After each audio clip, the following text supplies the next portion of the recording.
The sun went down, the sky turned pink and purple.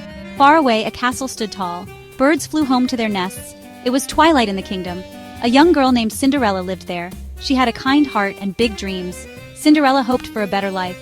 She knew kindness was important. She believed in her dreams. Cinderella lived with her stepmother and stepsisters. They were not kind to her. Cinderella cleaned the house. She cooked the meals. She did all the chores. But Cinderella was not alone. She had animal friends. The birds sang to her. The mice kept her company. They were her family. Cinderella shared her food with them. She treated them with love. One day, a messenger arrived at the house. He brought a royal invitation. There was going to be a grand ball at the palace. Cinderella's stepsisters were excited. They dreamed of dancing with the prince. Cinderella listened quietly. She also dreamed of going to the ball, but she knew it was not possible. Cinderella's stepsisters were busy with their new gowns and sparkling jewels. Cinderella wanted to go to the ball too. She found an old dress in the attic. It belonged to her mother.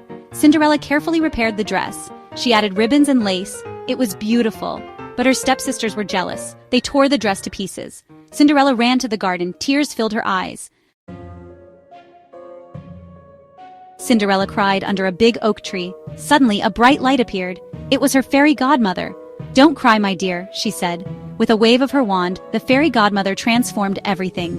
Cinderella's torn dress became a beautiful gown. Mice became horses. A pumpkin became a golden carriage. "Go to the ball," said the fairy godmother. "But remember, the magic ends at midnight." Cinderella arrived at the palace in her golden carriage. Everyone stared at her. She looked like a princess. Cinderella danced all night with the prince. They talked and laughed. Cinderella felt happy and loved. She forgot all about the time. Suddenly, the clock began to strike midnight. Cinderella remembered her fairy godmother's warning. "I must go," she cried. She ran out of the palace. In her hurry, she lost one of her glass slippers. Cinderella raced back to her carriage. As the clock struck 12, the magic disappeared. Cinderella was back in her old clothes, but she had a heart full of happy memories. The prince was heartbroken. He searched everywhere for the beautiful girl he had danced with. He had only her glass slipper. He went from house to house looking for the girl who fit the slipper. When he arrived at Cinderella's house, her stepsisters tried to fit their feet into the slipper. It didn't fit. Then Cinderella came forward, helped by her animal friends. The slipper fit perfectly. The prince recognized Cinderella immediately. He was overjoyed.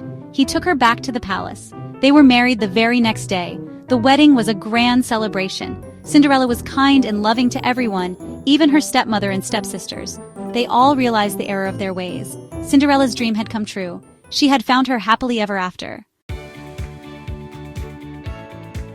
The moon shines brightly over the kingdom. It's time to close your eyes and sleep.